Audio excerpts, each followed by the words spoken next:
Antes que nada, ¿se me escucha? Sí, se escucha. Sí, se escucha perfecto, Roberto. Ok.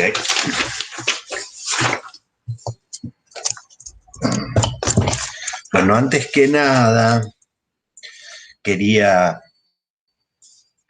pedirles disculpas. No se me pasó que yo había quedado en tratar de pasarles una versión un poco menos ilegible de los textos. Yo les conté el año pasado, Facundo Chamorro me ayudó organizando en carpetas algunas fotos que yo le mandaba, y yo saqué las fotos con mi celular lo mejor posible. Cuando el viernes pasado terminé de hablar con ustedes, dejé anotado el scan cámara, me parece que se llamaba así, o al revés, cámara scan, no recuerdo. Y entonces el fin de semana hubo un momento donde quise bajar esa aplicación y quise sacar las fotos escaneadas con mejor calidad. Y la verdad es que soy un nabo con este tipo de cosas, no he podido, terminé en una página que no sé ni en qué idioma estaba escrito, de tal manera que no podía, y sobre todo hubo un momento que la aplicación me pedía la tarjeta de crédito y tuve una muy mala experiencia con el tema de la tarjeta de crédito con Mastercard. Hicieron una estafa hace no más de una semana, ¿sí? Entonces dije, sí, declaro, otra vez empiezo con toda esa movida, y no me olvidé, dije, bueno, no pasará por acá, pasará por otro lado, voy a ver cómo lo puedo mejorar, y me engripé de una manera terrible, o sea, estuve varios días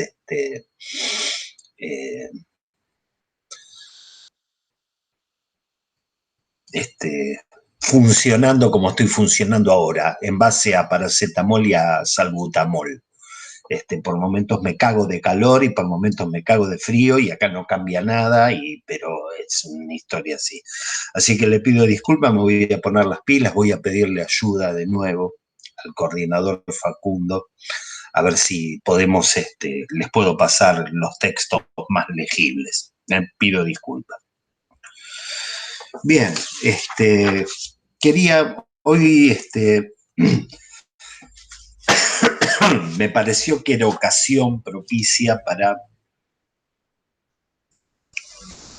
sostener un encuentro, una clase bien aburrida, leyendo y sin el más mínimo comentario, sobre todo con esta autora, con Karen Horney, porque un referente del feminismo, me parece que hay que dejarlo hablar en vez de comentarlo y comentarlo y comentarlo, como es mi costumbre, con todas estas autoras. Con ella me cuido más, me parece que hay que dejarla hablar.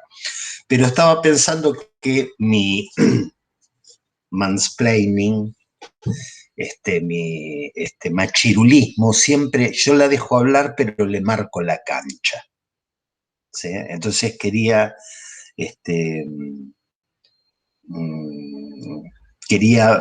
acercarles un poco el contexto que me parece que sirve para enmarcar cierta parte de la producción de Karen Horney, que, insisto, es una enorme injusticia ver un solo texto. Cuando uno se encuentra con autores de esta estatura, agarrar y decir, bueno, vamos a hablar de y vamos a poner un texto, nada más, es una enorme, enorme injusticia. Lo que hay como una especie de plano contextual que rige la producción de saber analítico saber del psicoanálisis, una especie de plano regido por esta lógica. El saber que produce el psicoanálisis es un saber sobre lo singular. Lo que uno aprende en el encuentro con un paciente no sirve para nada más que para ese paciente. Hay una producción de saber analítica que tiene que ver netamente con lo singular. Cuando uno sale de eso singular, ya el saber no tiene el mismo estatuto. No tiene el mismo estatuto cuando uno sale del caso singular y pega el salto y empieza a hablar de la histeria. ¿Por qué? Porque es evidente que hay tipos clínicos. Es evidente. Cuando uno dice ese chabón es un obse, algo toca. Hay un real que toca. Hay algo que uno vuelve a encontrar. ¿Sí? Siquiera por la estructura de los síntomas. ¿Sí? Entonces se pasa al tipo clínico. ¿Sí? La línea de producción de este saber siempre ha tenido esta lógica. Se arranca de lo que sería, buen día Ruth, se arranca de lo que sería el acervo pulsional, se arranca de lo que serían las tendencias, los triv, esa palabrita alemana que traducimos por la pulsión, ¿sí? Las tendencias, las propensiones, las inclinaciones, ¿sí? Ese ha sido un dato para Freud, lo original. No sé si escucharon hablar, porque no todos somos del campo del psicoanálisis, pero Freud tenía la idea de que lo anímico se estructuraba conforme series complementarias. Y la primera de esas series era un dato con el cual se nacía. Eso era constitutivo. Uno arranca así. Él fue cabrón de chiquitito, ya era bebé y era el mismo cabrón que ahora que tiene 80 años. O sea, arrancó así. Después vinieron otras cosas, pero arrancó así, ¿no? Se arranca con estos factores constitutivos, ¿sí? Con lo que yo llamaba el acervo pulsional, y en lo anímico, ese acervo pulsional se estructura conforme fantasías, conforme fantasmas, conforme fantasma, en francés, porque acá hablamos traduciendo así, el fantasma, ¿qué es el fantasma? Es una fantasía. Es una fantasía que tiene una base, una raíz inconsciente, ¿sí? Y la idea de Freud era que estas fantasías después se trasuntaban, se transcribían en producciones culturales. Entonces Freud encontraba en los mitos, en el folclore,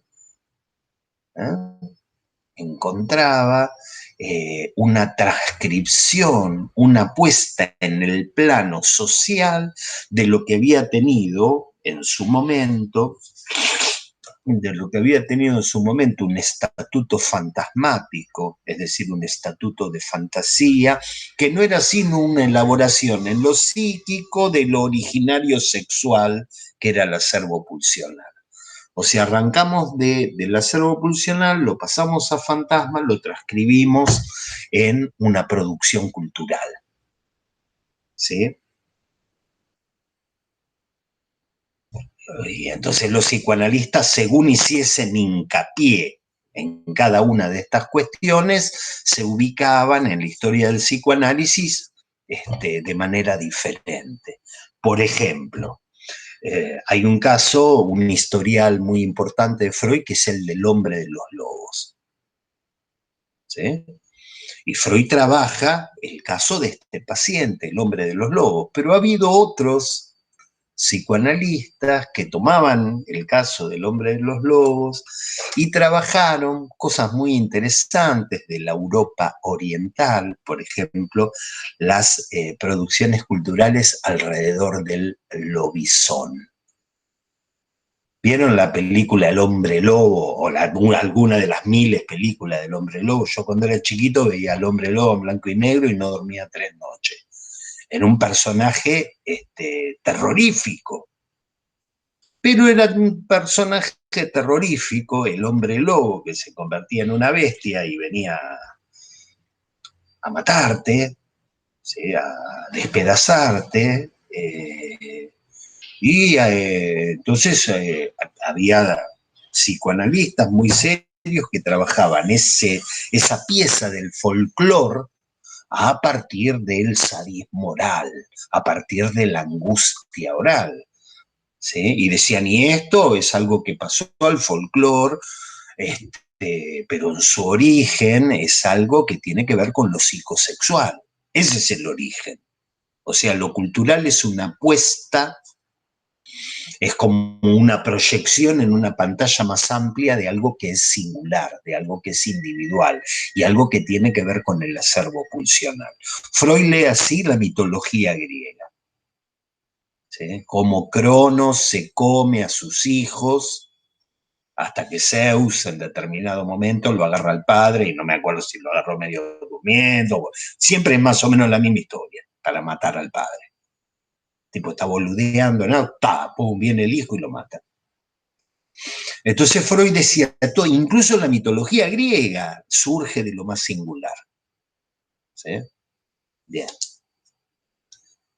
Pensaba que un tipo como Lacan, que vamos a trabajar, porque estamos trabajando el tema del complejo de castración, un tipo como Lacan llega a pensar que el complejo de castración, como núcleo del complejo de Edipo, ¿sí? Es algo así como cuando lo simbólico toma la anatomía. La anatomía entra en una máquina que es una máquina simbólica.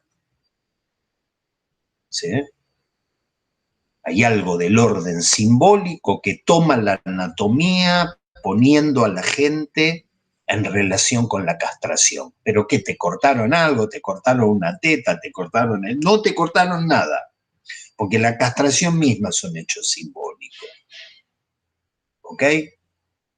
Un tipo como Lacan arranca de alguna manera arranca de un lugar diferente. No es que arranca del dato pulsional, ¿sí? Son como perspectivas. Son perspectivas. Él pone el complejo de castración como una pieza fundamental de lo simbólico. Y es más, el complejo de Edipo mismo empieza a ser como una especie de máquina, como una especie de caja negra, me sale, como una especie de circuito, ¿sí? Como una especie de circuito por el cual pasamos todos, el complejo de Edipo y su núcleo, el complejo de castración, que moldea nuestro goce. Es una especie de circuito que moldea, que domestica, que simboliza, que apacigua, que culturaliza nuestro goce. El complejo de Edipo viene a ser eso, ¿sí? Imagínense a alguien que entra haciendo todo tipo de berrinches, con cosas de amor-odio terribles y con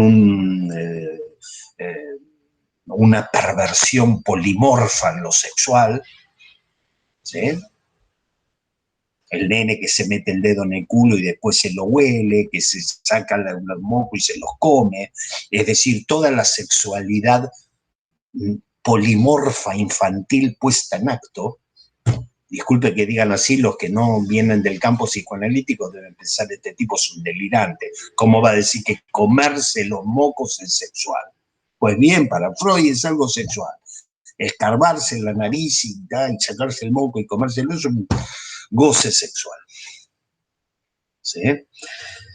Imagínense que el complejo de Edipo, el complejo de castración, es eso, ese perverso polimorfo que entra en esa caja negra, que entra en ese circuito y sale como uno en la vida. Un tipo muy educado y que no anda tocándose en la nariz ni oliéndose las flatulencias, ¿no?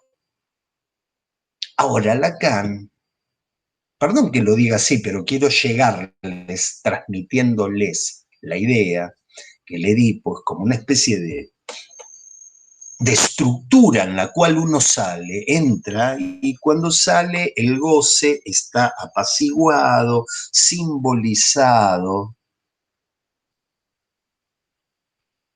culturalizado, ¿sí? Y a medida que avanza Lacan en su estructura, en su enseñanza, el complejo de Edipo empieza a ser una de estas cajas negras, uno de estos dispositivos, porque empieza a ubicar los dispositivos ya en otro plano, en lo social mismo. Cuando él habla de discurso del amo, cuando Lacan habla del discurso del amo o el discurso capitalista, ¿sí?, habla de un vínculo, de un lazo social que subjetiva. Habla de un lazo social que ordena el goce, lo ordena de alguna manera, incluso en el peor de los desórdenes, ¿sí? Entonces, no lo vamos a poder ver en este programa, pero la idea del desorden que hay hoy en el plano de los goces, donde la subjetividad de la época es una subjetividad donde todo se puede elegir, todo. Quiero ser madre a los 60 años, se puede. Cuestión de guita, pero se puede. Quiero ser hombre con pene y vagina y qué sé yo, y se puede. Vos podés elegir todo, ¿sí? Esto correlativamente tiene una cuestión de desorden de los goces que el psicoanálisis testimonia. No es que la gente es más feliz ni que haya tenido un encuentro o una relación con el goce más armónica. Al revés, estamos muy disarmónicos, con anorexias y bulimias y toxicomanías y pasajes al acto y actinado en una dimensión que antes uno dice, bueno, el viejo orden era más ordenado, ¿sí? Con entre esas dificultades, la dificultad que tiene que el ordenador del goce sea una estructura social, ¿sí? Una de las dificultades que ubica hoy en día el psicoanálisis lacaniano tiene que ver con el amor. Las dificultades en el plano del amor. Esto es la clínica de todos los días, el sufrimiento del amor. ¿Y cómo no va a haber dificultades en el plano del amor en una subjetividad que dice yo puedo elegir todo, todo? Yo quiero seguir con vos, pero quiero seguir teniendo mi coso en Tinder y en Happen y en no sé qué, y pareja abierta, y entonces yo cojo con este, y vos, qué sé yo, con este, y yo, sí, digamos una cosa de lo que en el antiguo orden se leía como promiscuidad y que ahora son elecciones, y por qué no, y los quilombos que trae esto en el plano del amor. Parece que el amor tiene algo, me decía el otro día alguien, me decía, la cuestión es que no hay una manera de amar, hay muchas maneras de amar y bueno, debe ser así, cada uno tiene su manera de amar, pero uno en un consultorio nota eso, las dificultades que trae en el plano del amor, una estructura que empuja, una estructura simbólica que empuja al goce. cómo se concilia eso con el plano del amor es una cuestión muy dificultosa. ¿Por qué traigo todo este delirio al empezar la clase? Porque Karen Horney, ella, culturalista, ¿sí? No es la única. Hace un rato estaba viendo algunas cosas que había escrito Clara Thompson también, o sea, no es la única psicoanalista culturalista, pero fue la primera y la más importante. ¿Sí? Y ella, todo este plano del acervo pulsional, que pasa al plano de la fantasía, que pasa, que se proyecta en la pantalla de lo social, pues bien, ella se ubica de otra manera. Ella se ubica, produce desde otro lugar. Yo verdaderamente espero que, aunque haya sido poco legible las fotos que les mandé, algo legible hayan sido, ¿sí? Porque quería justamente arrancar desde lo último que es en la página 88, lo último, cuando ella dice, bueno, termino de escribir esto que escribí, y dice, lo que esperamos poder comprender es cómo las condiciones culturales engendran cualidades y facultades específicas tanto en mujeres como en hombres. Ella arranca de los factores culturales. Es como si dijese, están los factores culturales, sociedad falo-patriarcal, arrancamos así, así venimos. ¿Sí? Y eso está desde antes. ¿Sí? Ella dice, lo digo el parágrafo anterior, dice, Freud es muy biológico, Freud tiene una orientación muy biológica. Entonces dice, pero como tiene una orientación ante todo biológica, Freud no ve, y sobre la base de sus premisas no puede ver, toda la importancia de estos factores. Se entiende como que se entiende el punto de tensión. Dice, vos, Freud, lo que no estás viendo, los factores culturales, porque vos arrancás desde otro lugar. ¿Sí? No puede ver que estos factores sirven de molde a deseos y actitudes, ni puede apreciar debidamente la complejidad de relaciones entre condiciones culturales y psicología femenina. Este es el punto donde ella se le para al padre, se le para, tómenlo como se para de manos, no en el viejo se para de manos con el padre del psicoanálisis y le dice, vos no entendés, porque no lo podés ver, porque arrancás desde otro lugar, la importancia de estos factores culturales. No se lo dijo a él, este es un texto de 1939, yo no me acuerdo cuándo murió Freud, pero si no murió en el 39, murió en el 38, o en el, sí, en el 39, Ruth me dice que yo la verdad que no recuerdo en qué año murió. Ella estaba escribiendo esto y el otro estaba con el cáncer así en la boca muriéndose. Pero si él hubiese estado joven y provecto, me parece que esa es la palabra, cuando un hombre está muy como un productivo, ella le hubiese discutido, digamos, si usted no ve esto, doctor, no ve que la psicología femenina, lo más importante de todo no tiene que ver ni con lo biológico, ni con lo que trae esta loca de Helen Deutsch, del masoquismo, tiene que ver con los factores culturales. ¿Ok? Entonces, la vez pasada, yo la voy a leer, vamos a hacer la clase bien, digamos, vamos a darle la palabra a ella, ¿sí? Pero recuerden que este es un texto, Psicología Femenina, donde ella arranca diciendo, ustedes se cansan, les encanta analizar el deseo de la mujer de ser un hombre. Les encanta, hacen congresos y hablan todo eso, y que en realidad Freud nunca lo había dicho así, pero en la manera en que ella lo enuncia, así que la envidia del pene, o sea, lo que nos interpretan es que nosotras queremos ser hombres. Cuando Freud le dice, che, yo no dije eso, pero ella trabaja esto. ¿Sí? Y dice, no hay rasgo que no reconduzcan a la envidia del pene, no lo hay. No lo hay.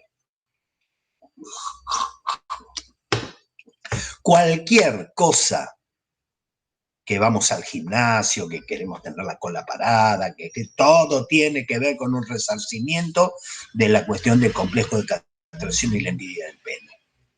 Digo lo de la cola parada porque estaba acordándome de Sandor Rado, que es un ese es varón, Sandor Rado. Me parece que era de la escuela de Hungría, que lo que traía fue el primero que dijo que todo el cuerpo de la mujer, digamos que en la psicología femenina, vamos a decir así, el equivalente del narcisismo, de la investidura narcisista, del miembro sexual para el hombre, del miembro genital para el hombre, ¿sí? El equivalente en la mujer era el cuerpo todo. No era nada específico, era todo el cuerpo como falo. Ya lo vamos a ver cuando laburemos Lacan, de dónde salen estas ideas. Decía, ella es en todo el cuerpo, ¿sí? No hay una parte específica, ¿sí? Entonces dice, ustedes se aburren, no se aburren, les encanta interpretar la psicología femenina, digamos como todo que tiene que ver con la envidia del pene, y dice, bueno, lo vamos a poner a laburar, vamos a laburar esto, tratemos primero de comprender por qué Freud y otros analistas ven una prueba tan abrumadora a favor de la influencia decisiva de la envidia del pene en el carácter de la mujer. Estoy en la página 79. ¿Sí? Y ya empieza a decirles, ustedes, sus inclinaciones teóricas coinciden con prejuicios existentes, que son prejuicios teóricos que devienen de prejuicios culturales, que devienen de factores culturales. ¿Sí? Y como les decía la otra vez, ella, esto estoy en la página 80, para los que después... La verdad que es una pena que no haya podido hacerle llegar esto, para que la lean, digamos, porque les dije la vez pasada, es picante, la tipa es picante, es una mujer despierta. Dice, y ustedes no se hagan las mosquitas muertas, porque ustedes, chicas de la época, se adecúan bastante bien a eso para evitar encontrarse con sus propios conflictos. Entonces ustedes compran el asado ya cocinado, ¿sí? Ya compran lo que vienen y que les traen, y lo compran para evitar ¿qué? Para evitar analizar tu propia complicidad con algunas cuestiones, ¿sí? Con algunos conflictos que para ella tenían que ver con qué, tenían que ver con unos impulsos reprimidos,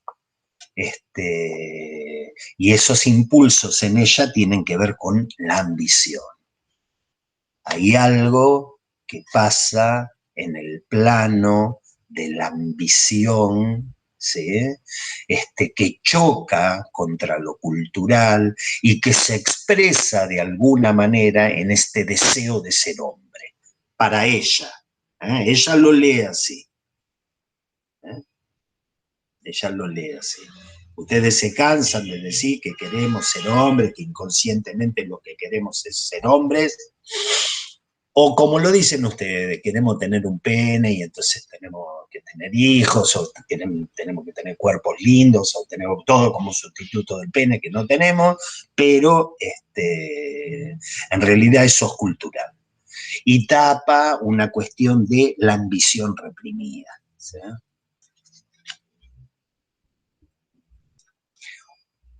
Otro punto en Karen Horney, que es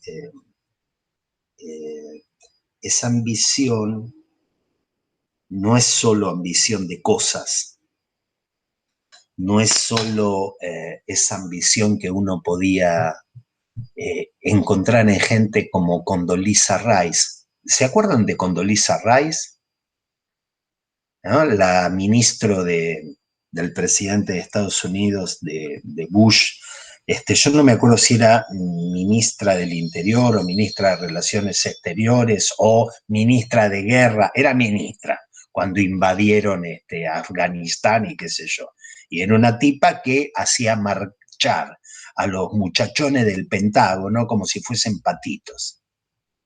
Como si fuesen patitos, agarraba, le pegaba 4 gritos, iban todos los generales y de la que realmente tenía la batuta, y tomen tener la batuta, o el sartén por el mango, tomen con todas las connotaciones fálicas, pero la que realmente tenía y movía eso y todos los chabones bailaban era ella, Condoleezza Rice. Bueno, Karen Horney lo que trae de esta ambición es que no es solamente una ambición de logros que se dan en el mundo macho, sino que hay una cuestión, ella captaba,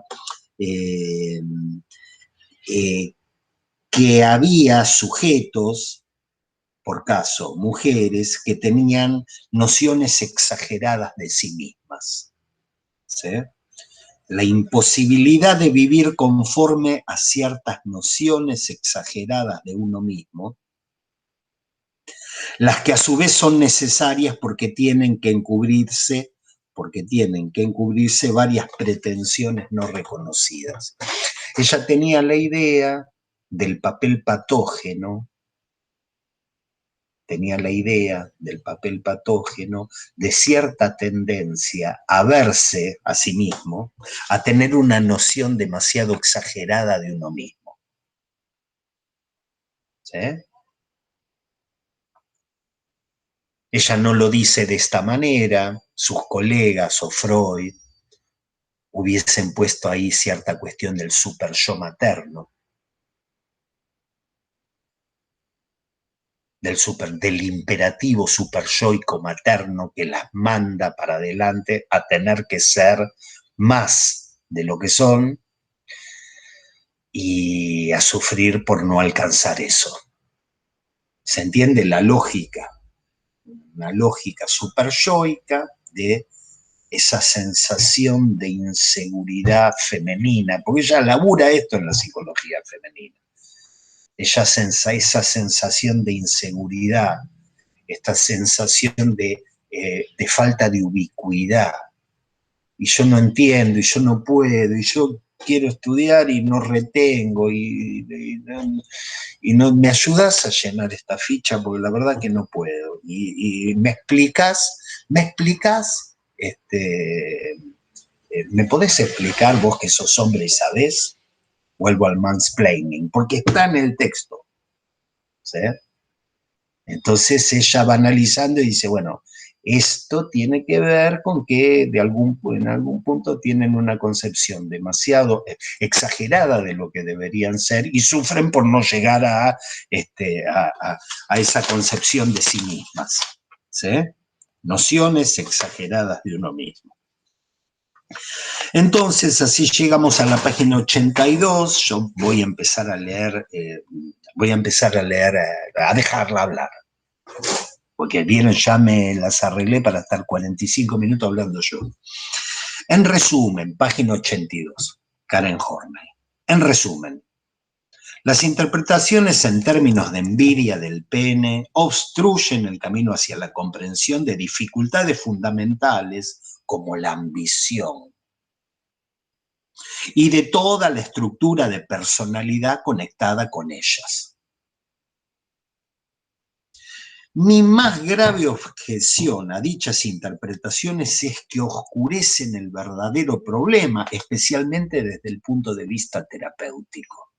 Acuérdense que ella desde el punto de vista terapéutico decía, algunas chabonas, Freud y sus amigos, Ferenczi, Rado, Abraham, sobran, agarraban y les interpretaban, lo que pasa es que usted tiene envidia del pene, y ellas agarraban y decían, y sí, doctor, ahora que lo estoy pensando, yo debo tener envidia del pene, como una manera de rajarse de los verdaderos problemas de su condición femenina.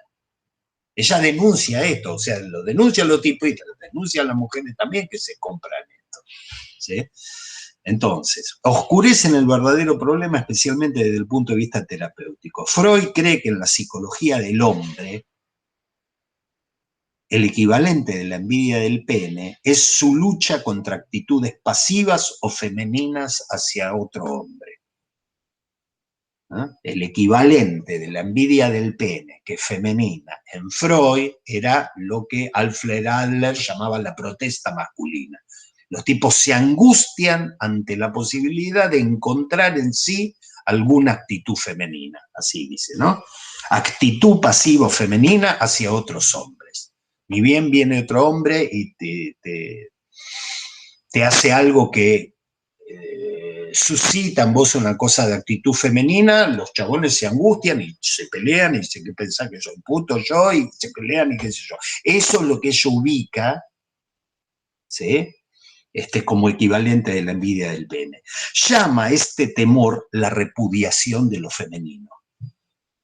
Repudio. ¿Existe repudiación? Bueno, son las traducciones. El repudio de lo femenino. Y lo culpa de varias dificultades que, a mi entender, son inherentes a la estructura de sujetos que necesitan aparecer perfectos y superiores. Sujetos que necesitan aparecer perfectos y superiores. Es como agarrar y que un tipo le digan, vos sos medio marica. Perdón que estoy con esta cosa del siglo XX, pero estoy con cosas de la primera mitad del siglo XX, era agarrar y es una ofrenda, afrenta, esto es salbutamol. Por momento me escucho, y me escucho como si hablase otro. Disculpe, estoy medio con sintomatología psicótica.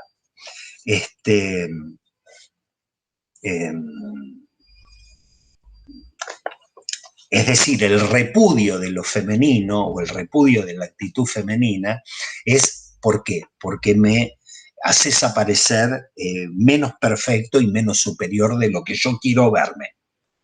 Y si con las mujeres pasa lo mismo, ya lo está igualando, ¿sí? Es como si lo interpretase a Freud. Quiero leerles un parágrafo largo, pero es el parágrafo donde ella discute con Helen Deutsch. Freud ha formulado otras dos sugerencias íntimamente. Estoy en la página 82. Freud ha formulado otras dos sugerencias íntimamente relacionadas entre sí, que conciernen a dichas características femeninas innatas. ¿Sí? Una de ellas es que la feminidad tiene cierta conexión secreta con el masoquismo. Freud lo dijo. La otra, que el miedo básico de la mujer es el de perder el amor y que corresponde a la castración en el hombre. Esto Freud también lo dijo, ¿no? Hay cierta conexión con el masoquismo en lo femenino, hay cierta, la angustia de castración en ella es la angustia de perder el amor del objeto. Yo nada, Helen Deutsch. Helen Deutsch ha relacionado esta hipótesis de Freud generalizándola al llamar al masoquismo poder elemental de la vida mental femenina. Lo hemos leído. Sostiene que lo que a fin de cuentas desea la mujer en el coito es ser violada. ¿Recuerdan la idea de Helen Deutsch? La erogeneidad de la vagina tiene que ver con la estimulación peneana y se facilita por la tendencia al masoquismo femenino. Esto lo dijo Helen Deutsch, no yo. ¿Sí? Y esta agarra y le interpreta. Dice, sostiene que, al final de cuentas, lo que desea la mujer en el coito es ser violada, que lo que quiere en la vida mental es ser humillada, que la menstruación es importante para la mujer, pues alimenta fantasías masoquistas, que el parto representa el máximo de satisfacción masoquista. Le decía, vos pensás que el parto es una orgía masoquista, un goce orgiástico masoquista. Lo escribe, ¿eh? Los goces de la maternidad, en tanto que incluyen ciertos sacrificios y preocupaciones por los niños, constituyen un inmenso deleite masoquista. Por estos esfuerzos masoquistas, las mujeres, según Deutsch, están más o menos condenadas a volverse frígidas, a menos que durante el coito se sientan violadas, lastimadas o humilladas. Como ven, no se ahorraba nada. Se ponía a escribir y no se ahorraba nada. No se andaba con... bien, va a ser... esto lo podemos leer. Lo que pasa es que quería llegar a... lo vamos a leer. Puesto que según la teoría analítica, las actitudes psíquicas se modelan sobre las sexuales.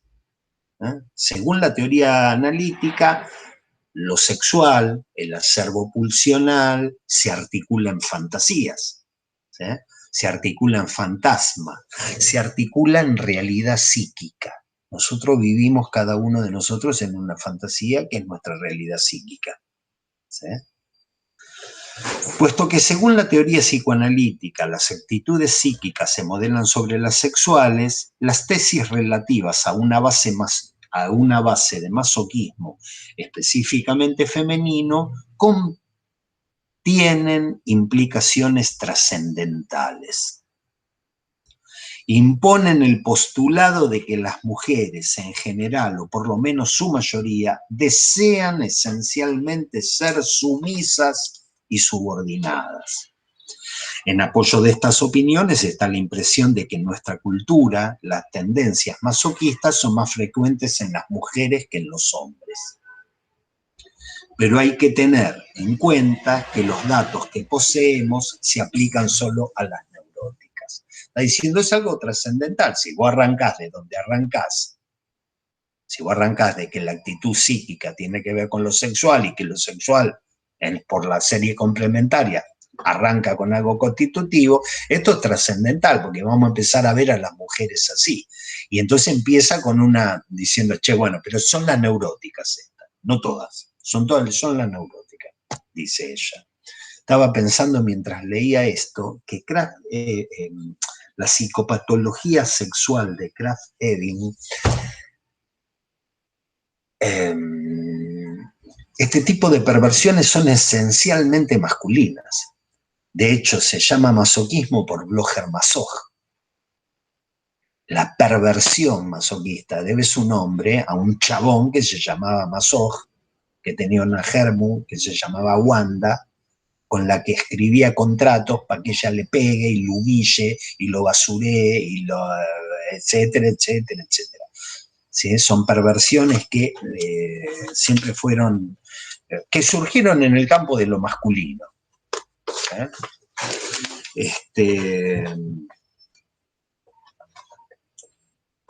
Son resonancias cuando leo a Helen Deutsch, porque Lacan también estaba de acuerdo que verdaderamente la psicosexualidad perversa era la masculina. No había mujeres verdaderamente perversas para Lacan. No hay perversas. Bien, muchas... Roberto, sí. Perdona que te interrumpa.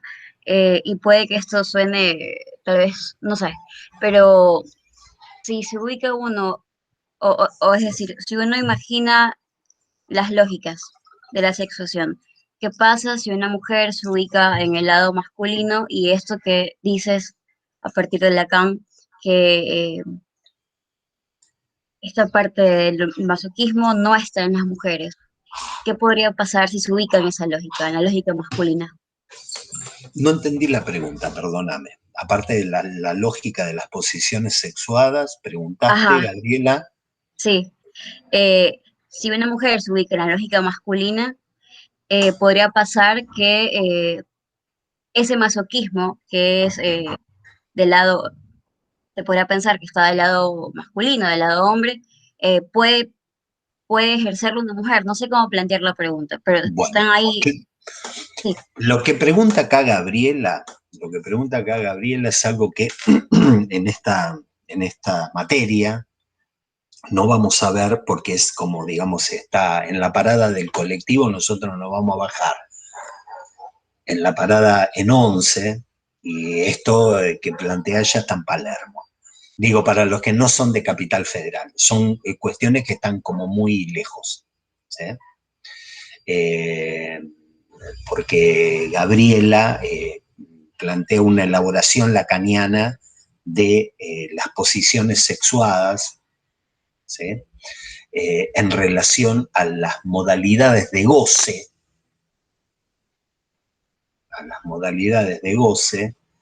que hacen que lo masculino, lo normal, la norma macho, lo normal, lo masculino, sea una forma de goce del que participan sujetos biológicamente hombres y biológicamente mujeres, el goce fálico. El goce fálico. De esto participan hombres y mujeres. Y en esto Lacan es re freudiano. El goce clitoridiano, es goce fálico, tan fálico como el goce del pene. Uno. Entonces hay una mujer que funciona como un hombre. O si quieren sacar, hay un sujeto sexuado que funciona fálicamente en el goce. ¿Qué es, mina o chabón? No importa si es mina o chabón. Funciona así en el goce, funciona fálicamente en el goce. Pero ¿qué tiene? ¿Qué órgano? No importa. Es una modalidad de goce. Es una manera en que el goce se inscribe en el cuerpo. Funciona así. Un sujeto sexuado. Un parletre, un ser hablante. Cosas lacanianas. Útiles para cuando uno está dentro. Si uno no está dentro, hay que explicarlo así. Posiciones sexuadas que funcionan fálicamente, no importa el cuerpo que tengan. Y hay otro goce, ahí está la idea de que hay otro goce. Un goce específicamente femenino, pero muy difícil de situar, muy difícil de situar. Y el masoquismo es un fantasma masculino que apareció como voluntad de tratar de circunscribir ese goce femenino. El masoquismo, para este chabón, para este niato Lacan, ¿sí? Para este tipo Lacan, el masoquismo es un fantasma masculino que apareció en la historia del psicoanálisis para tratar de situar eso que le pasa a ella cuando lee un poema de Olga Orozco o cuando ve la telenovela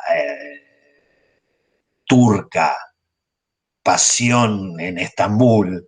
Estoy inventando, no sé si hay pasión en Estambul. De nada, Gabriela. Pasión en Estambul. O cuando el chabón en MasterChef va a entregar el plato de milanesa con papa frita y se pone a llorar con tensión. Mi abuela me hacía milanesa y ella llora viendo al chabón que llora, y los chabones decían, acá hay un goce masoquista, te gusta llorar, te gusta llorar, hay un goce masoquista. Bueno, eso es un fantasma macho, un fantasma macho, y olvídense de los hombres. Cuando digo macho, puede ser divina, con el pelo así de la peluquería, divina, femenina, es un macho. Si se rige por cierta inscripción del goce en el cuerpo, ¿sí? Es un fantasma en ese bicho sexuado masculinamente que trata de interpretar, de dilucidar este famoso goce femenino. Fue una de las maneras.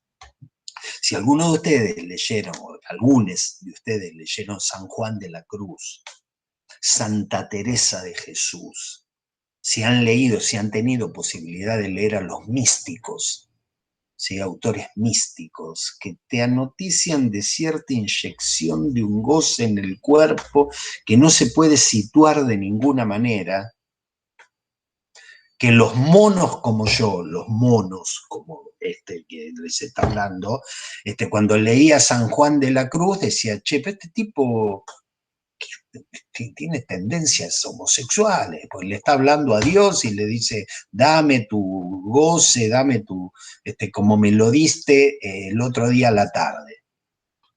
Uno lo lee, si quieren para la próxima vez lo traigo aquí, les leo un par de poemas de San Juan de la Cruz, y nada que ver, no se trata de homosexualidad, ni eso otra vez es un fantasma masculino tratando de interpretar un goce, o tratando de ubicar un goce femenino.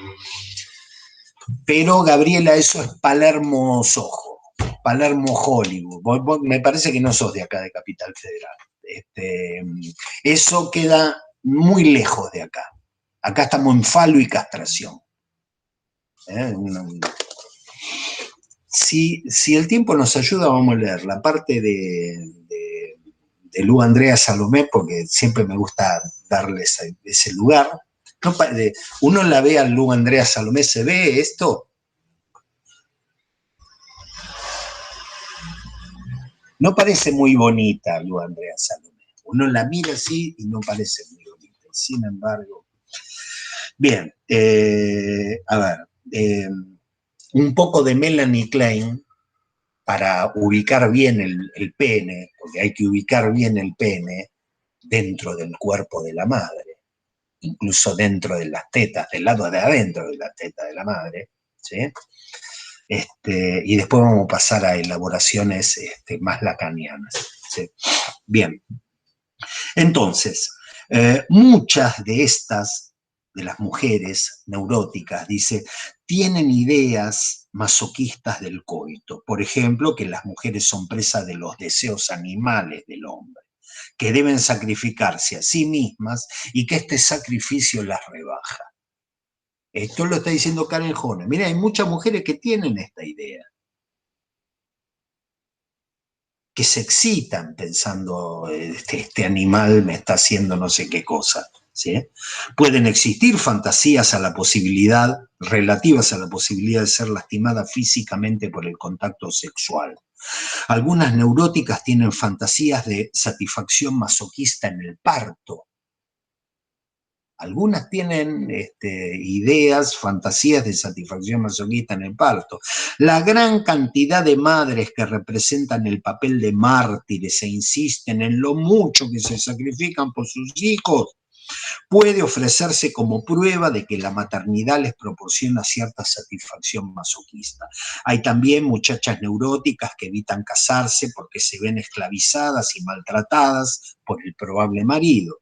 Finalmente, fantasías masoquistas respecto al papel de la mujer pueden contribuir a rechazar el papel femenino y dar preferencia al masculino. Esto lo decían todos los psicoanalistas, ¿sí? Ella va siendo... va juntando material para dar su interpretación. Suponiendo que las tendencias masoquistas ocurran con mayor frecuencia en las mujeres que en los hombres, ¿qué explicación puede darse a esto? Sandor Rado y Helen Deutsch, que son los dos que más agitaban con el tema del masoquismo, Rado y Deutsch, tratan de demostrar que ello se debe a factores específicos del desarrollo femenino. Acuérdense, acervo pulsional, fantasma, cultura. Se deben a factores específicos. Me abstengo de discutir estos intentos en vista de que ambos autores presentan como factor básico la falta de pene o las reacciones de la muchacha al descubrir ese hecho, y creo que esta es una hipótesis errónea. De hecho, no considero posible que se puedan encontrar factores específicos en el desarrollo femenino que conduzcan al masoquismo. Karen Horney. ¿Sí? He dicho, lee página 84, estoy puntuando algunas cosas que dice ella. He dicho, sin embargo, que el masoquismo, y acá tiene... Open your mind, abran, vamos, porque esta es una piecita de ella, cómo acomoda Karen Horney el rompecabezas. He dicho, sin embargo, que el masoquismo no es un fenómeno principalmente sexual.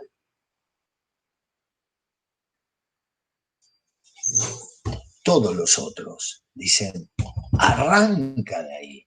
Es un fenómeno sexual el masoquismo. Freud tenía ideas escandalosas. Hay nenes que hacen cosas para que les peguen. Gozan de la nalgada. Teoría freudiana. Hoy en día uno, pedagogo, padre, qué sé yo, dice, están buscando un límite, ¿no? Y es mucho más aceptable pensar que alguien busca un límite. Es mucho más aceptable, está buscando un límite. Lo deben haber escuchado muchas veces, ¿no? Niños buscan límites y bla, bla, bla. Que agarrar y decir, buscan el goce del golpe. Quieren que les peguen, ¿sí? Y Karen Horney agarra y dice, esto no, o sea, es como agarrar y decirlo al psicoanálisis, mirá, no es que no estoy de acuerdo con vos dentro del psicoanálisis, ya yo arranco de otro lugar. Dice, la dejo hablar a ella, he dicho, y esta aserción será desarrollada más adelante, que el masoquismo no es un fenómeno principalmente sexual, sino más bien el resultado de ciertos conflictos en las relaciones entre personas. No es sexual el masoquismo, es el resultado de un conflicto entre personas. Y cuando vayamos a ver el conflicto entre personas, nos va a poner la sociedad. Va a decir, en la sociedad hay quienes mandan y quienes no mandan. El masoquismo yo lo reconduzco a una cuestión vincular, a una sociedad donde hay chabones que mandan, los pijudos ellos, y que someten a las tipas. Y el masoquismo viene de ahí, no viene del componente originario de un goce sexual. Y en esto, por eso cuando uno dice es psicoanálisis culturalista, a mí me parece, entre nosotros me parece que Karen Horney es, por eso insisto en que hay que leerla y insisto en la injusticia de leer un artículo de ella. Pero a veces hay que ubicar desde qué lugar se para discutir con los otros, ¿no? El resultado de ciertos conflictos en las relaciones entre personas, ¿sí? Una vez establecidas las tendencias masoquistas, pueden también predominar en la esfera sexual y entonces convertirse en la condición necesaria para la satisfacción. Desde este punto de vista, el masoquismo no puede ser un fenómeno específicamente femenino. O sea, ya no solamente dice que no es femenino, no es específicamente femenino, que hay hombres que también son masoquistas, pero dice no es principalmente sexual. No sé si yo les puedo transmitir, más allá del paracetamol, del salbutamol, cuánto en la teoría de ella el masoquismo empieza a ser como resultado de una relación de opresión. Resultado de una relación de opresión que te pone en un lugar subordinado, sumiso, oprimido, y que te causa quilombo con tu propia ambición, en un mundo que no le da lugar a esa ambición, porque es de hombres. A mi modo de ver, no hay que buscar motivos biológicos, sino culturales. Se plantea entonces el problema de saber si hay factores culturales capaces de provocar tendencias masoquistas en las mujeres. La solución estriba en lo que se considera esencial en la dinámica del masoquismo. En otras palabras, en mi concepto, los fenómenos masoquistas representan el intento por obtener seguridad y satisfacción en la vida mediante la oscuridad y la sumisión. Lo voy a leer de nuevo. Los fenómenos masoquistas representan el intento por obtener seguridad y satisfacción en la vida mediante la oscuridad y la sumisión. O sea que hay algo en el masoquismo que tiene que ver con, y yo que no entiendo, porque soy tan boluda, soy rubia y mujer, que no entiendo un carajo, entonces ¿qué hago? Bueno, me someto y asumo ese lugar, me acomodo a ese lugar como un intento de obtener seguridad. Cuando vayamos avanzando en las páginas o cuando ustedes vayan avanzando en las páginas, van a ver cómo ella interpreta esto cuando una mujer empieza a dejar de ser joven. ¿Por qué? ¿Por qué las angustia la pérdida del amor? Y bueno, la pérdida del amor, ¿sabe por qué las angustia? Porque culturalmente ocupan un lugar tal que el amor es algo que les da una seguridad, que si no, no tienen. Con los hombres no pasa así. Los hombres importa, bueno, el amor sí, el amor es importante, pero hay tanta cosa. San Lorenzo es más importante que el amor con una mina. Y ella dice, con una mujer no. Hay algo cultural que la pone en un lugar que ella empieza a armarse, la psicología femenina empieza a armarse con... el amor empieza a ser no solamente una cuestión narcisista, es una cuestión que te da seguridad. Si vos vivís para los otros, para los hijos y para el marido, y sos sumisa, tenés una seguridad que si no vivís para los otros y no sos sumisa, no vas a tener en esta sociedad.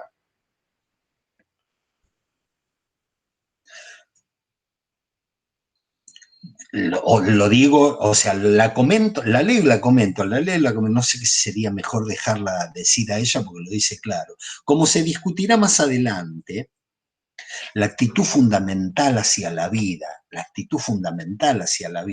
determina la manera en que se resuelven los problemas individuales. La actitud hacia la vida determina la manera en que se resuelven los problemas individuales.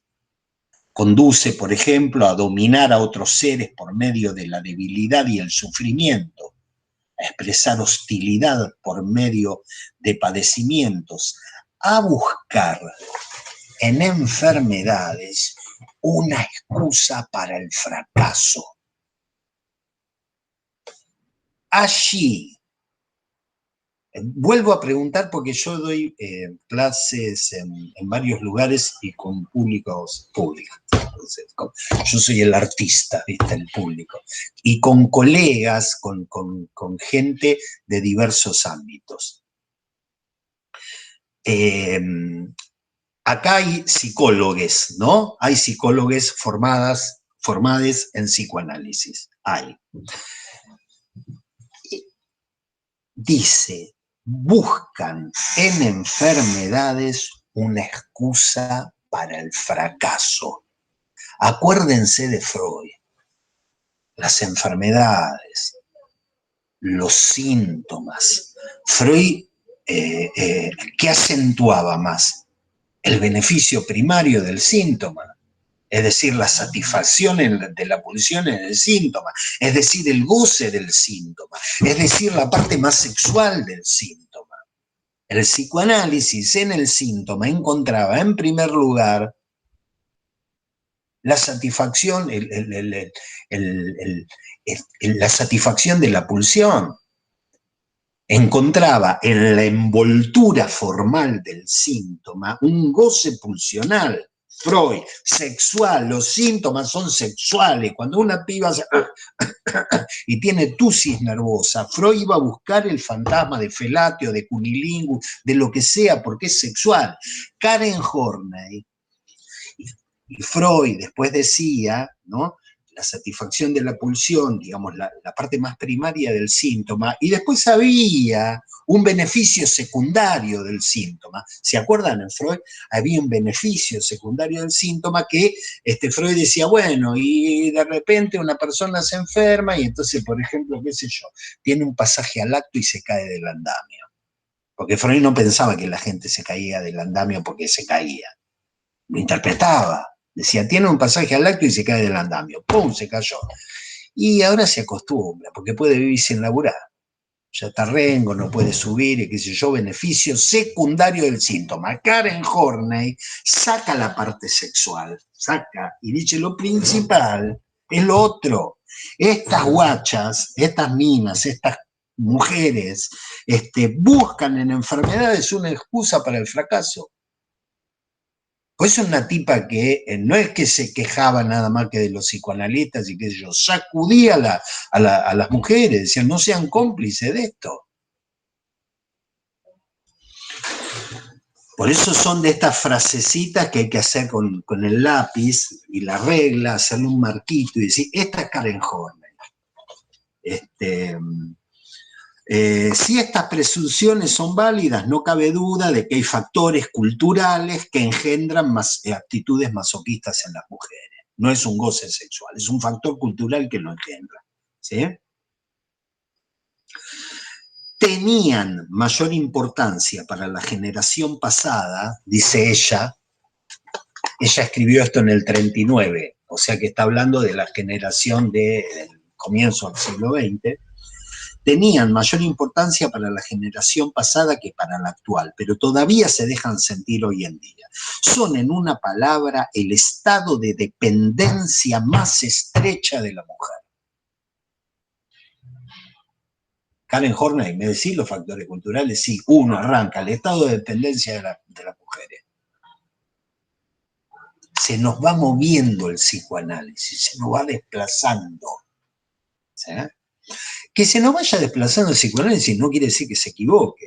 Yo lo que digo es que el ámbito de producción de saber es diferente. Por eso arranqué con ese delirio hoy temprano. ¿Sí?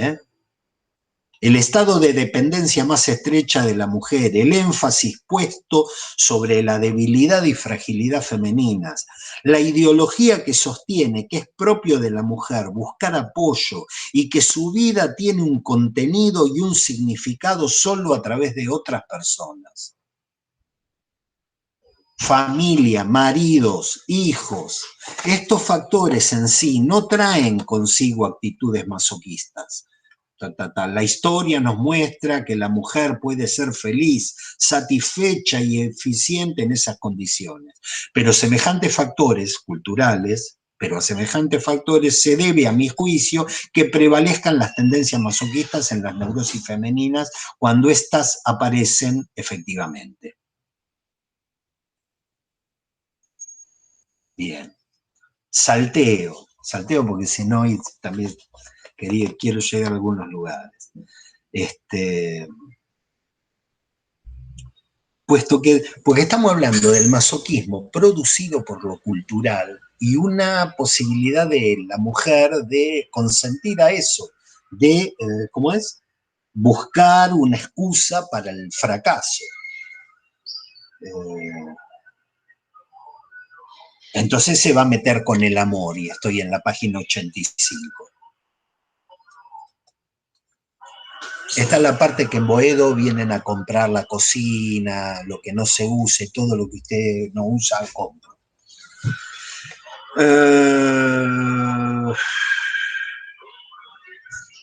Puesto que tendencias de esta índole, entre otras características, significan una dependencia emotiva de los demás, y como uno de los medios predominantes del masoquismo para defenderse contra la angustia es el de conseguir afecto, el miedo a perder el amor es un rasgo específicamente masoquista.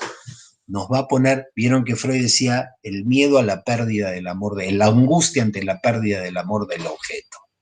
¿Sí? Ella va a hacer su interpretación. ¿Sí? En la misma constelación masoquista, en la misma constelación de ser sumisa. Por eso decía, se nos va corriendo el masoquismo desde una satisfacción sexual a una relación de opresión. ¿Sí?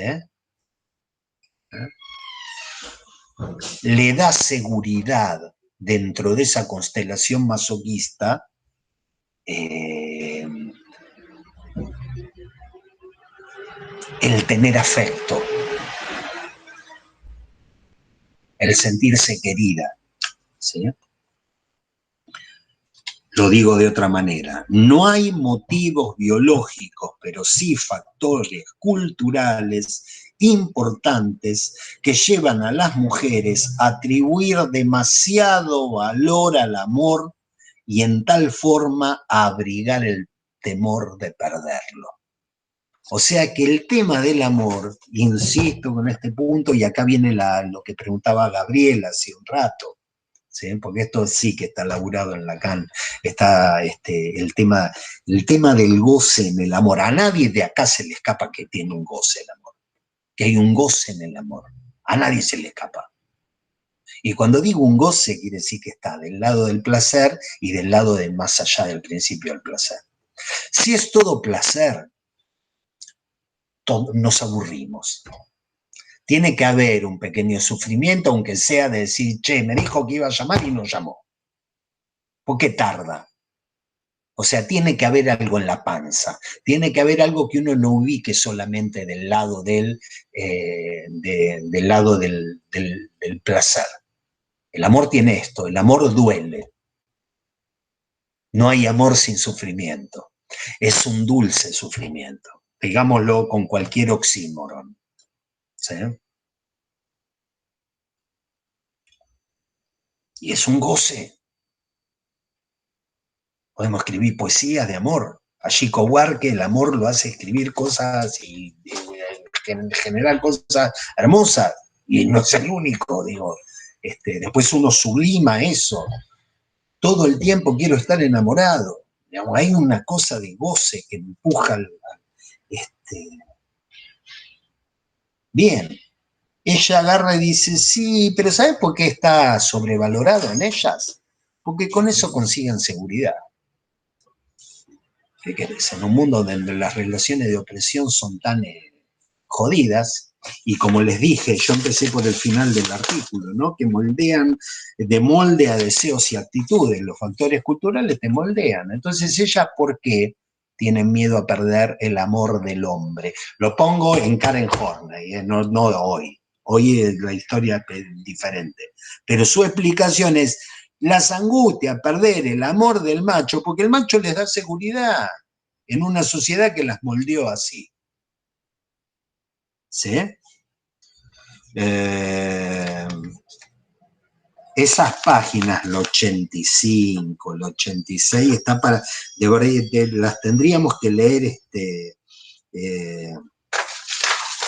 reglón por reglón, así que léanlas reglón por reglón. El 86, cuando una tipa se empieza a poner vieja. ¿Por qué los hombres maduran y las mujeres envejecen? Ella se lo pregunta de otra manera, un tipo de 60, es un tipo, no, él te va a jugar al fútbol, hace que sea una tipa de, yo está medio vieja, veinteañero, treintañera, cuarentona, ¿viste? Perdón que hinche las bolas con esto, pero yo quiero traerles a Karen Horney, ¿viste? ¿No? Y darle lugar, porque por esa cuestión de inseguridad y las compensaciones anímicas subjetivas, es que ella explica la particular cuestión del miedo a envejecer. Ustedes, los psicoanalistas, trabajan en narcisismo, la afrenta narcisista, el daño narcisista, y encima dicen que eso es sexual. Eso no es sexual. ¿Cómo la mina no va a estar preocupada cuando envejece? Si cuando envejece deja de ser bonita, deja de calentar a los tipos y entonces pierde seguridad. ¿Se entiende que hay como un giro? ¿Sí? Como un giro. ¿Cómo no va a odiar a las otras mujeres? ¿Cómo no va a ser hostil con las otras mujeres si la otra mujer me va a sacar a mí el lugar y voy a terminar yo abajo en la autopista? Sin ¿cómo es que dice? Sin un lugar donde caerme muerta. El residuo de hostilidad contra las demás mujeres. ¿Sí? El descontento de ser mujer. La sensación de inadecuación, página 87. Como lo mencionamos ya anteriormente, creo que los sentimientos de inadecuación, y yo no entiendo, ¿me podés explicar? Porque la verdad que no entiendo, no sé, ¿cómo se llena esto? No sé, ayúdame vos que sabés, ¿sí? Como lo mencionamos, creo que los sentimientos de inadecuación nada tienen que ver con la feminidad, sino que adoptan implicaciones culturales de feminidad como disfraz de otras fuentes de sentimientos de inferioridad que, en esencia, son idénticos tanto en los hombres como en las mujeres. Es como si dijese, che, toda la historieta que quisieron vender del goce femenino, de toda la cosa, acá somos todos iguales. Simplemente que culturalmente hay una relación, hay relaciones culturales, por eso dije del discurso del amo, no al pedo arranqué con Lacan. Hay relaciones culturales que nos han puesto en este lugar y nos han moldeado en este lugar. ¿Sí? La psicología femenina sufre eso. ¿Sí? Bien, 10:25. Dejo a Karen Horney. Yo insisto, antes de empezar a leer este artículo, que es de lo poco que se consigue con las bibliotecas cerradas, yo les di una serie de artículos, no puedo más que recomendárselos. Es una autora que uno no puede no leer con lo polémica que es. Yo no sé si que me transmite a mí esa cosa polémica. Con otras mujeres me pasan cuestiones diferentes. Le quiero dar entrada. Una cosa, ¿a qué hora dejamos? Porque a lo mejor yo estoy ya con el salbutamol no sé qué, y sigo, y sigo, y sigo, y ustedes tienen clase, tienen otra clase, ¿no? ¿Da 15 minutos más? ¿Sí? ¿Da 15 minutos más? Bueno, esta es un bonazo. Miren la que voy a hacer con Lu Andrea Salomé.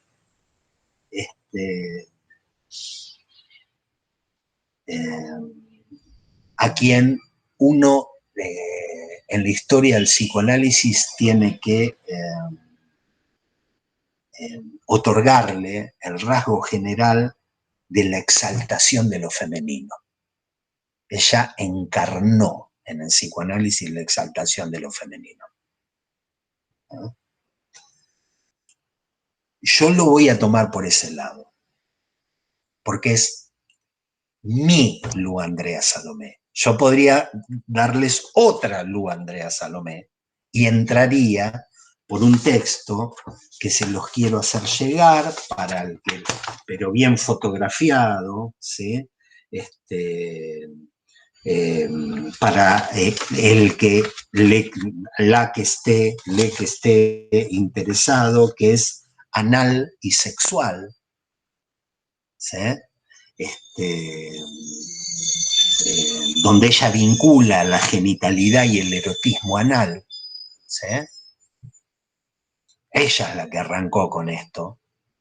Ella empezó primero, ¿sí? Y arrancó con el tema de lo anal, pero presentar a Lu Andrea Salomé por el lado de anal y sexual no es la parte que quiero. Saco esa, el artículo lo voy a mandar para el que lo quiera leer, acá no lo vamos a leer, pues es un artículo largo y si no, no vamos a poder con Melanie Klein y con otras mujeres que también quiero visitar. ¿Sí? Entonces la que quiero arrancar leyendo con ustedes, nada más que leyendo, la presentación de este prólogo, que no sé si lo leyeron, ¿lo leyeron? Bueno, algunos sí, algunos no. De esta chabona, ¿no? De quien se dice en este prólogo de Armando Suárez que fue amiga de Freud. Cuentan que en las reuniones de los miércoles, de los jueves de la Sociedad Psicoanalítica, cuando ella faltaba, Freud estaba hecho un pelotudo. Se quedaba así mirando el banco vacío de ella. ¿Sí? Y durante 25 años estuvieron escribiéndose cartas. De tal manera que se llegó a una amistad que nos dice este tipo, una amistad que paradójicamente no implicó nunca un elemento franca y directamente erótico. Una amistad que nunca, está bien, un elemento franco y directamente erótico, supongo que no. Y decimos paradójicamente porque Lu, lo estoy leyendo, Lu fue una de las mujeres más fascinantes de su tiempo y fueron legión los intelectuales de talla que sucumbieron a su seducción proverbial. Digo, si entre algunos de nosotros hay una histérica, digamos, si entre alguna o alguno de nosotros hay una histérica y tienen que buscar o situar el lugar de la otra, bueno, acá se lo doy para que lo tengan para toda la vida. ¿Sí? Bien, ¿quién fue esa extraña mujer a la que tanto afecto y tanta admiración demostró un genio de la talla de Freud? ¿Sí? Estoy leyendo partecitas nada más. A ver si lo dice, porque ella era hija de un pastor, no de un pastor de cabras, era hija de un pastor protestante. Es una tipa con una formación ética muy fuerte. A los 15 años conoció al pastor holandés Hendrik Hillock, predicador famoso y teólogo liberal y hasta revolucionario. Durante más de 2 años mantuvo con él una relación apasionada de discípula, colaboradora y amante platónica, que acabaría de troquelar su carácter, determinaría sus intereses culturales y la equiparía con un formidable arsenal de conocimientos filosóficos, teológicos y literarios. Esta era Lu Andrea Salomé. Era una tipa que se le paraba a cualquiera y se ponía a hablar de filosofía, de teología, de literatura, a la par de cualquiera en su época. ¿Sí? Con este predicador, con quien tenía un amor platónico. Su apasionado amor de adolescente, que puso en peligro su delicada salud, se desvaneció en el momento en que el pastor, que era casado y tenía hijos mayores, enamorado a su vez de ella, le propuso divorciarse de su mujer y desposarla. Chabón dijo: largo a mi germo, a mis hijos, a mi familia y me voy con vos. Y ella tenía la idea un poco de como Karen Horney, a su manera, que decía: no me quiero atar a ningún tipo, ¿sí? Pero a su manera, porque no es seguro, bueno, no importa. Para atender a su quebrantada salud y salir del ambiente demasiado estrecho ya para ella de la corte zarista, ella viajó a Suiza, después viajó a Roma, donde conoció a el joven filósofo pesimista Paul Riet y a su genial amigo Friedrich Nietzsche. Ambos se enamoraron perdidamente de ella. Paul Riet y Nietzsche se enamoraron perdidamente de ella, lo que puso en peligro su amistad. Y Lu se sintió a su vez halagada y atraída por sus poderosas mentes. ¿Sí?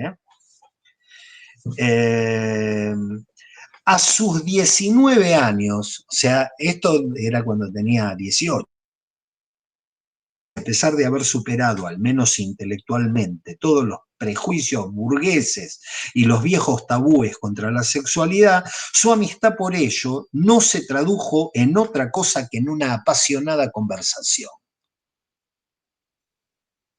Estaban re enamorados de ella y ella conversaba. No se entregó a ninguno. Al pastor tampoco, no se entregó a ni. El castellano tiene estas cosas, ¿no? Se doné, no sé si en francés sería se entregó. Bueno, ella no se entregaba. Fascinada por la personalidad intelectual de Nietzsche, le hizo concebir esperanzas que luego, por fidelidad a sí misma y a su amor insobornable a la libertad, tuvo que defraudar. El filósofo sufrió un trágico desengaño que sin embargo fue fecundo. Fue en los meses que siguieron a su ruptura cuando escribió, en parte en un intento heroico de autocuración, así habló Zaratustra.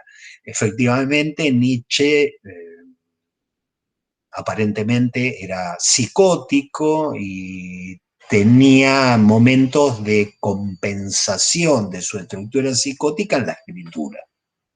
¿Sí? Lou y Paul Ry vivieron juntos, desafiando todos los convencionalismos en un apartamento de Viena durante 5 años. Pero su unión siguió siendo platónica.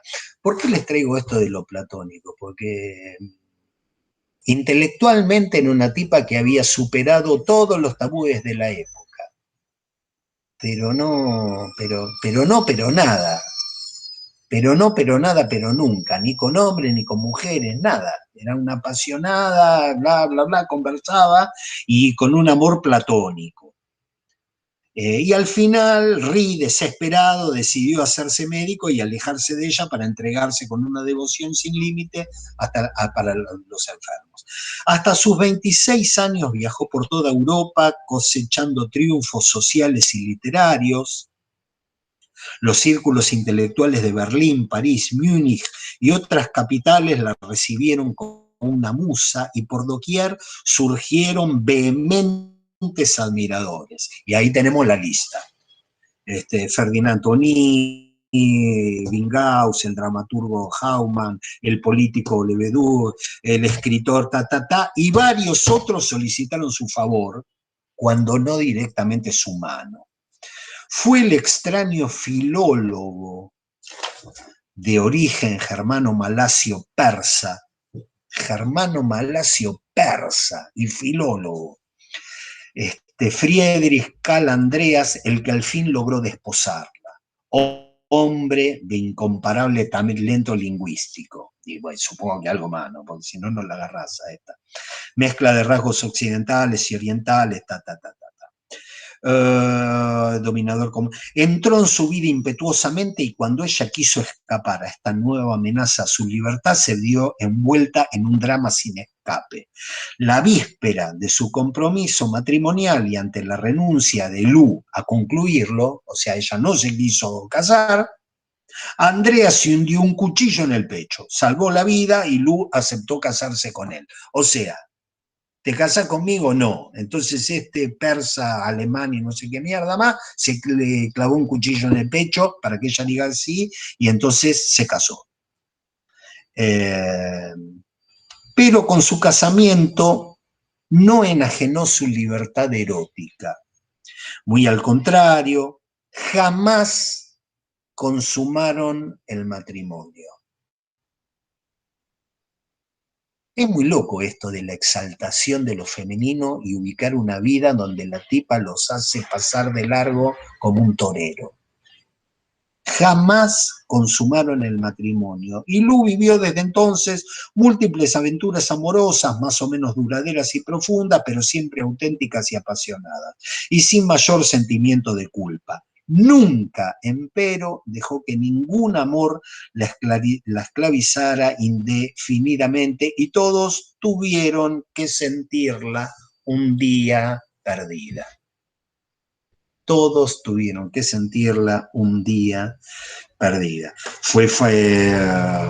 Tuvo muchas amistades, con una de ellas muy famosa con el poeta Rainer Rilke, el poeta austríaco. Luego se interesó en el psicoanálisis, ya se interesó en el psicoanálisis cuando era una mujer joven de 51 años, y a esa edad solicitó de Freud, que tenía 56, un entrenamiento psicoanalítico, se quiso formar como psicoanalista ella. Su entrada en el Círculo Maldito, que así llamaban al Círculo de Viena, fue saludada con gran alborozo por todos. Todavía uno de los más talentosos discípulos de Freud, Víctor Tausk, que escribió cosas tan piolas sobre la esquizofrenia, que no tenía entonces todavía 30 años, se enamoró de esta extraordinaria mujer en aquellos años y se suicidó después, en parte a causa de la falta de perspectiva de ese amor. O sea, la chabona no solamente los hacía pasar de largo, sino que se suicidaban porque la mina no les daba bola. Uno de sus admiradores, porque no quiero leer todo, pero si para algunos fue una mujer fatal, para otros fue una musa fecunda y una dispensadora de felicidad, no por pasajera, menos pura e intensa. Uno de sus admiradores escribió: cuando Lu se enamora de un hombre, 9 meses más tarde ese hombre da a luz un libro. Bien, esta es Lu Andrea Salomé. Arrancó tarde con el psicoanálisis, no escribió mucho, pero dejó una impronta. Escribió textos como El ser humano como mujer, sobre el tipo de mujer, y que es anal y sexual, donde, bueno, postula que la erogeneidad vaginal tiene un antecedente o encuentra su origen en la erogeneidad anal. Si hubiésemos entrado por ahí, se nos hubiese escapado tal vez el sesgo en que la quería presentar, que es el sesgo de la exaltación de lo femenino. Bien. Para la vez que viene, vamos a dejar hoy acá. Para la vez que viene les voy a hacer llegar un artículo de otra mujer que se llama Melanie Klein, para ver cómo ubicar el complejo de castración en el psicoanálisis kleiniano. Cuán importante debe ser Melanie Klein, que generó el epónimo, ¿no? Porque uno dice el psicoanálisis kleiniano, ¿cuál? El de Melanie Klein. Cuán importante tiene que haber sido como psicoanalista. Les voy a mandar un artículo cortito que cómo sitúa ella ahí el complejo de castración, y me parece que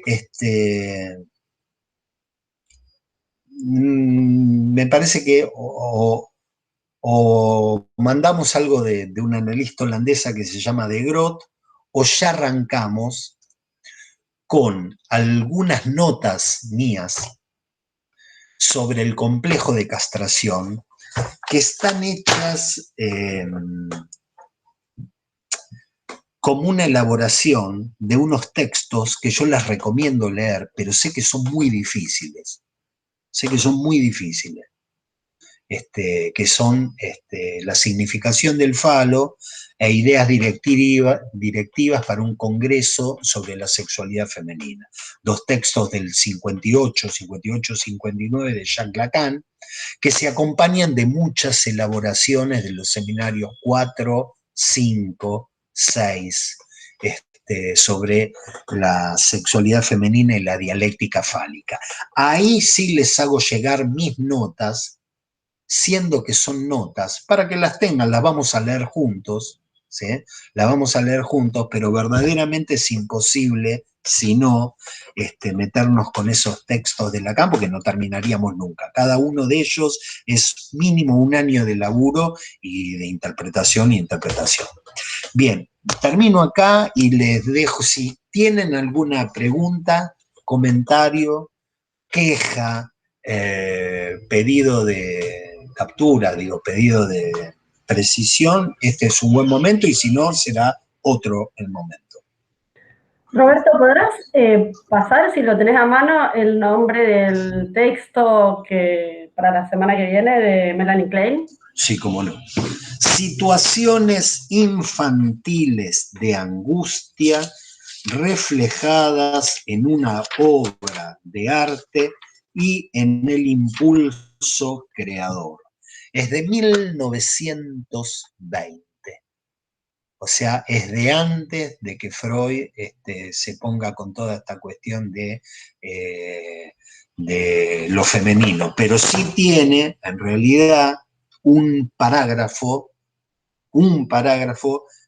que para transmitirles la cuestión del complejo de castración para ella, que era lo que me interesaba. Y voy a ver si saco fotos legibles, si Facundo Chamorro me ayuda, y ya les mando las notas de la cuestión de la dialéctica fálica lacaniana. ¿Alguna pregunta, alguna cuestión, comentario? Bueno, entonces les deseo un buen fin de semana, que la pasen lindo. Igualmente para vos, Roberto, nos vemos. Chau, chau. Gracias. Gracias. Gracias. Muchas gracias.